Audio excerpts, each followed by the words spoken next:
was a man, they say he was simple.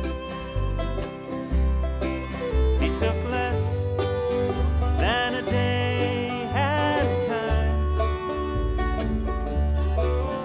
You could see in his eyes just what he lived for.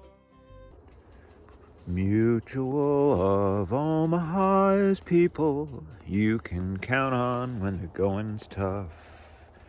Hey, all right, that was kind of geeky, but anybody who's my age knows exactly what that is. They were the sponsors of Wild Kingdom with Marlon Perkins and Jim. And yeah, so if you're my age, probably I think it was Sunday nights was the Wild Kingdom first and then Walt Disney. And I was the kind of crazy kid who could not wait for that show.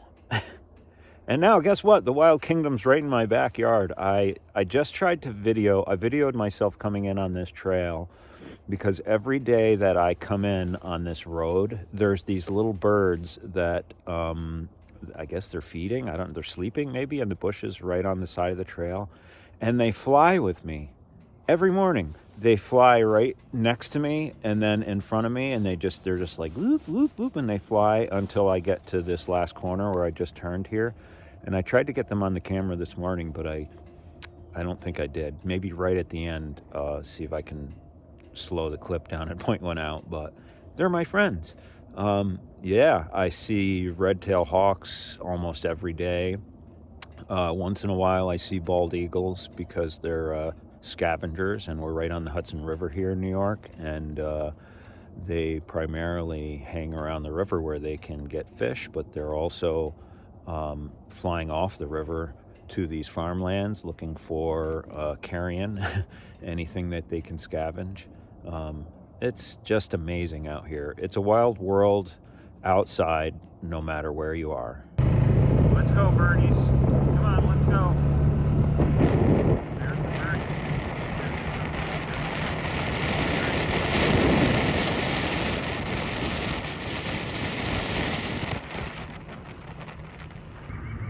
What do they say?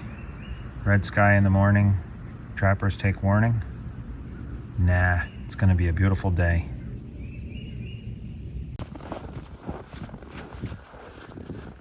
Bluebirds.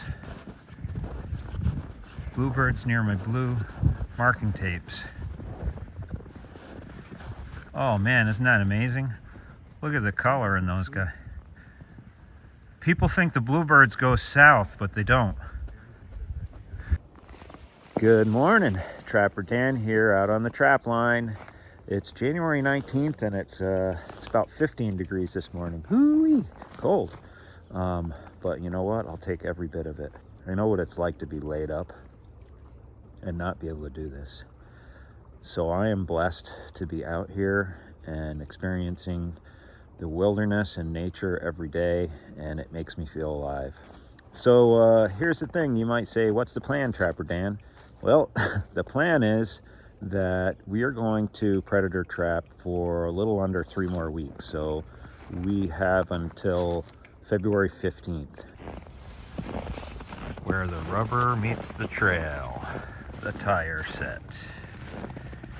Yep, this is only the first night check, but nothing went around the tires yet. So we'll see. Not sure if that's going to work, but I figured I'd give it a try. Some nights it's hard for me to sleep because I'm thinking about my traps and what my next strategy might be. I know you probably can't see it very well, but this stick right here has some beaver caster on the end of it, and under the ice down there, and the reason why I probably won't get anything here is an MB750 trap, and it's cabled off. You can see the cable there, and that's running to a drowner out in the middle of this creek. So this runs right through the property I'm on, and we'll work on maybe getting some spots like this corner over here where we'll do some otter sets a little bit in a few more weeks. Well, it's the second check on the deer carcass, which is back in here, second or third, but they have not even touched it. So the snow is undisturbed around the deer, And here's the deal with the coyotes, right? A lot of people think coyotes are in a pack like a wolf. They're not actually. They're in family units. And that's part of their success, is because they can have a mating pair and their pups and live in a range. And then edge of that range is another family. So think about it, the pattern of the entire United States and North America, I guess the coyote is one of the most successful animals in the wilderness. And so they have anywhere from a 5 to 20 mile, maybe it's average 15-mile range that they're working as a family. And so they're going to range around and maybe not come back to this area for another week, for another 3 weeks, who knows. I think they're going to be back sooner than later because they were here yesterday and they know the deer's in there, and I think they're not going to be able to resist. But anyways, hey, another fun fact, all of the coyotes here in the Northeast have a little bit of wolf in them. So the biologist took samples, and apparently they've mated with the wolves of the east, north, and above us in Canada. And so they're bigger than Western coyotes. Unfortunately, our coyotes don't have the prime colors. There's a little more brown in ours, and they're a lot whiter out west. But we do have some big boys and girl coyotes out here in the east. Yeah, there's so many things to talk about. How about the economics of a trap line? Ooh, that's a good one. Yeah, so right at the beginning of this video, you see a statement that says, "I am not a professional trapper." Nope, I'm not. This costs me money. Probably know, if you've listened to me at all, my mental and physical wellness is getting a great benefit from this. Thanks for listening so far. Remember those guys, Click and Clack, the Tappert brothers? They were on public radio and they had a show called Car Talk. I love when they said, congratulations, you've wasted another perfectly good hour listening to us. So that's a little bit how I feel. My first teacher was John Labotsky. Shout out to John. And John is 98 years old right now. He just turned 98, and I went to his birthday party, and his claim to fame is he caught 320 fox in one season along the New York State Connecticut border. He became a conservation officer to do that. They heard he was a good trapper, and they hired him to control those fox because there was rabies in Connecticut, so they say, and they were trying to stop it from coming into New York. And he said he did that. So thanks, John, my first trapping teacher. Oh, wait a minute. Not my trapping teacher, but my shop teacher. Shout out to Mr. Latender. I think he lives out in Colorado. His son's one of my best friends.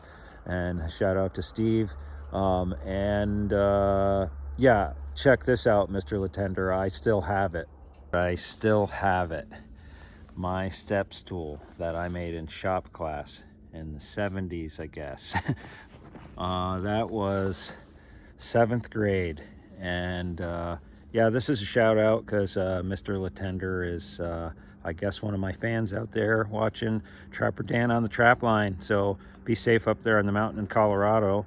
Mr. Latender was a soft-spoken, handsome, bearded man. What did Mr. Latender pass on to me? Well, some really important things in life, like how to not cut your finger off on a table saw. That's a really good one. I have all my digits, sir. I still have them. And I think I got a C on this, and you might be able to see why, because he kept telling me to sand more. And I guess I didn't sand those edges well enough. I use this on the trap line to get call lure up in a tree. So sometimes when we need to get some predators to an area that they're not at, which is not a good idea, we go up in a tree and put a real strong scent like skunk essence. And yeah, of course, I'm only kidding. Okay, this is the cubby set that I caught the bobcat in the other day, and I caught a red fox and raccoon here. It's the one that has the hag slide chain that goes over there to take them away from the cubby. And check this out. So I reset this after the bobcat, and the trap is right out here bedded, and a lot of blocking for the bobcat to step there, and I left a spot to step over here. But what I do in these sets usually is I put some bait in a hole underneath the bird that I put in there, And that's just in case the bird gets stolen and then the set's still working. But you can see probably a fox got in here and really worked. I mean, this is frozen ground, folks. So they dug the bait out and left the bird. That's how much they like the bait. And I'm not gonna rework this for a fox right now, but I'm just gonna dust it all off and hope that another bobcat comes by here. So here's an example of a set I have been diligently sweeping off, and there are deer and predator footprints in here coming into it, and I'm like, is this working? And actually, oh my gosh, I could stomp on that and it's not working. Let me try my heel. There we go. So that took about 52 pounds of pressure. Gonna have to reset this one.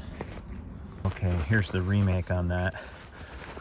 It's a bit of a kind of a trench for the trap, but I pounded things out a little bit, and you can see the trap's right in the middle of the picture here, and I have a little grass everywhere, and I'm just going to give it a little bit of disguise. So just some light snowfall on top of this to blend it in, and it's going to stay frozen for a couple nights, so I'm hoping that that snow doesn't bind on top of the trap there.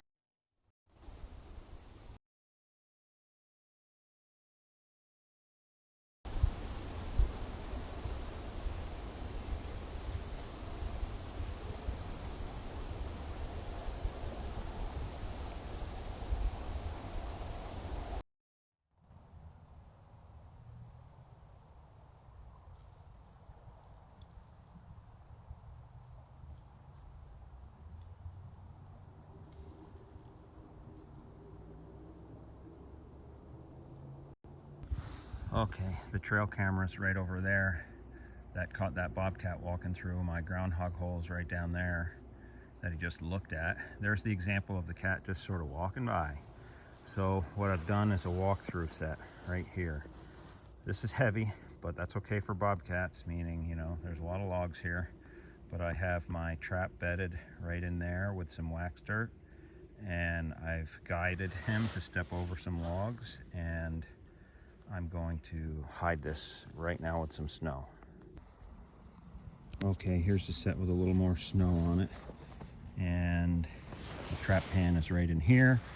Right on that stick there is a little bit of Hellfire from Dunlap, which is skunk essence, and right underneath this log on this side on that stick is some bobcat gland lure.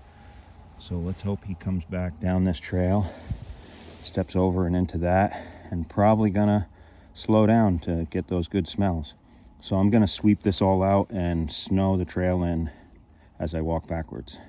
I have so many traps out that I don't have time every day to check all the cameras, and these are not cellular cameras, they're just cameras where I have to pull the cards out. But this is the one, I've had this one here almost all season, watching this hay set here where I caught a lot of fox and a bobcat. And I used to have a dirt hole right in here, and I had another hay set just on this edge here, since this was a really busy corner. And you can see I have a little blue tape right there because I'm trying to be extremely diligent about removing my earth anchor cables at the end of my season, because the last thing I want is this farmer to get that tangled up in their equipment when they're harvesting, and then I lose my trapping permission. That's really, really important. So I just tie blue ribbons to them, even if I'm pulling out of that spot. And you can see on this video right here, this coyote comes in and he works right around that old dirt hole, sniffing, stayed for a while. And that's interesting. So look at that coyote, he's pretty good size. And then one in the distance behind the hay set, walking around at night. This is the hay set that early in the season I put a deer head in, and that got a fox, and the deer head then disappeared because some coyote probably carried it off, and I've been diligently brushing this off. In fact, let's go take a look. I haven't even walked over to this one yet this morning to see. Yeah, you can see the tracks of the coyotes behind the set, And I definitely have a trap right in here. It's right there. And I put some bait. That's basically my bait holes down in there. And I had some traps out around this too. Yeah, I've just kind of been letting this one go. It's another one of those situations where you're like, oh, should I test the trap or just let it go a little longer? This morning I gotta let it go, but maybe tomorrow I'll check it, meaning press on the trap and see if it's working. Over here I pulled that trap out because I'm using it in the tires where the rubber meets the trail. So this is the second night for the tire sets. There's one right there. There's no new tracks around them and no activity yet. So we still have yet to see if this is a a good way to trap or not.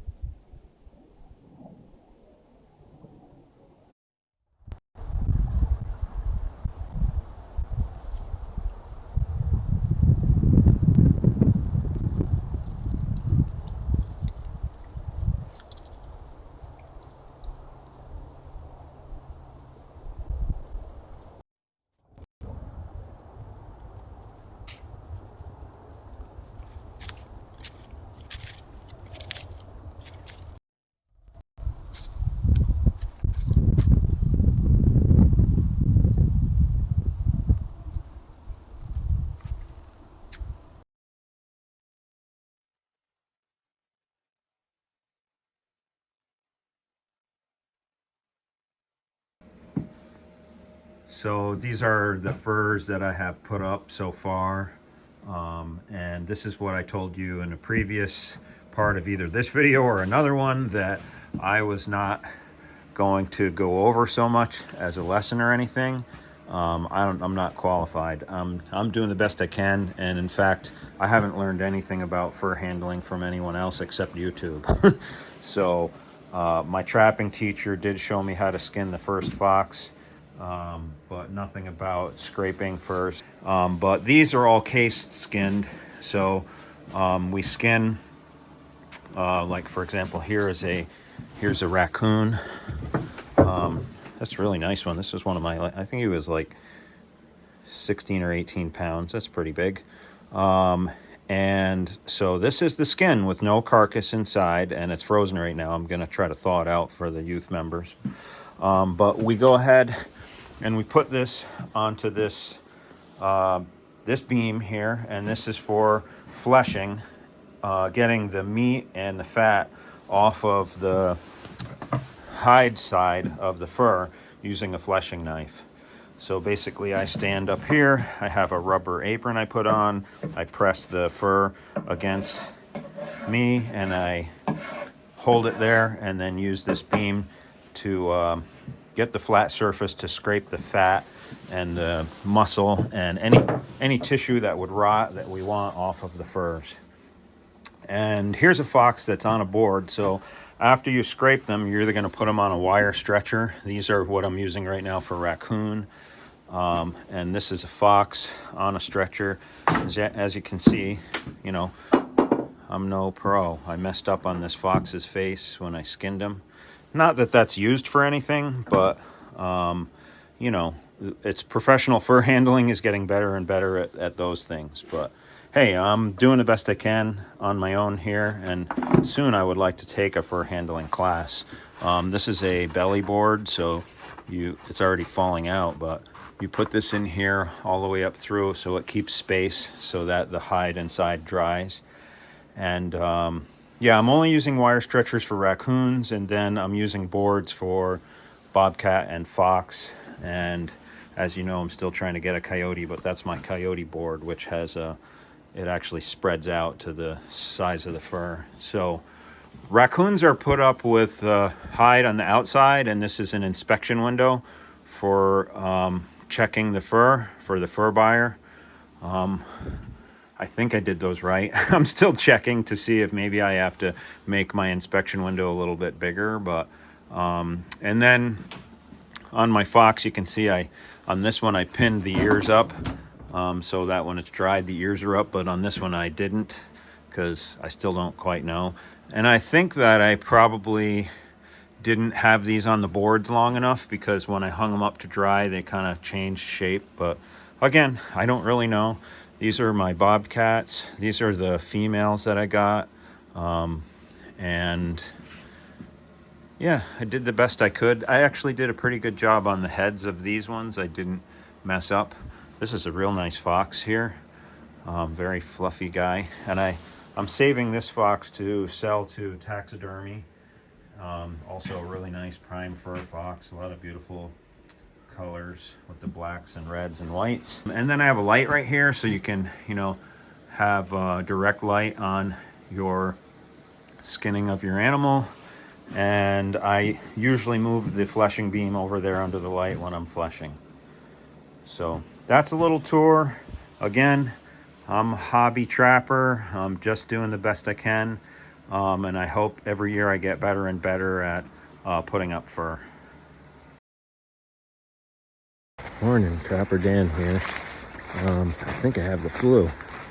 I had a fever all night, shivering in bed. Took some Tylenol, made it go away. But I'm trying to decide whether to trip my traps off. I think I'm just going to try. I did a quick check, and my buddy Todd's checking some other traps. So it's been a slow week on the trap line. And but everything's working, and we have warm weather coming. So as always, let's see what's happened. Still love being out here, but feeling under the weather. Hey everybody, Trapper Dan here out on the trap line, and I think it's my second day of having the flu or something. Bad head cold, if anything, and I'm not able to do what I want to do on the trap line. Here's a tire set back here. Nothing is going around those, so I'm starting to think they might have been a waste of time, but we'll see. I just don't have the energy right now to, start doing some more blind sets. I'd have to also pull some traps. We got about 1 inch of snow last night, and now it's like part freezing rain. Very, very tough. I'm still determined. We have a few more weeks, so I just got to rest up a little bit and see what I'm going to do with my game in the next few days. Well, with my limited energy, what I am doing this morning is in all these bobcat cubbies, I'm brushing off the traps, but I'm also adding more bobcat gland lure because it's getting into later January now. And I got a big tom in this one. This might have been his territory, and now the toms are going to start moving around, so I might get a tom from another territory coming through, and I want to use as much gland lure of bobcats as I can in these. Well, this might be where we end this episode of Trapline Talk. I try to get you a catch on every episode, but honestly, this is just the reality of the trap line. I hit about a 2-week slow here where I haven't caught anything, and the flu sort of knocked me down here, or this amazing head cold, so I'm not able to kind of make the adjustments I want to. Although I keep talking to you about the preseason prep I did, like the beaver tail oil, so let me show you that right now. And also I collected a lot of feathers from my molting chickens in the fall for my bobcat sets, so you can see that. Right here is a jar of beaver tails, and so this is cut up chunks of beaver tail, and it's sitting out here in the sun every day, only for about 3 weeks now. But you can see right here there's a layer of beaver oil, so that's what we're after. This jar was all the way full to the top with chunks of beaver tail, and it's breaking down in the sunlight. I heard it's not just time, but it's actually sunlight that it needs. And then that beaver oil I'm going to be trying out as a lure. Again, another one. Just it seems this is always the answer in trapping. Works for some people, doesn't work for others. I heard it. Beaver tail oil can cause like digging. So, anyways, hey, you know, had a lot of beaver tails left over, so use some for fishing lure and use the rest, used a bunch anyways for this. Maybe about, I think that's probably about 6 or 7 beaver tails in that 1 gallon jar. And by the way, that's not easy stuff to cut up. I ended up using the same loppers that I use to take off my beaver's arms when I'm skinning them, so, and legs. And that worked really good because you just kind of use them like scissors and cut strips and then just chunk pieces off, way easier than, you know, trying to use a cutting board and a knife or something. Wow, check that out. So from a full jar of cut up beaver tail sitting in the sun for 2 months, now it's about a half a jar, and we've got that nice 1.5 inch layer of beaver oil, which we will siphon out of there to use for trapping.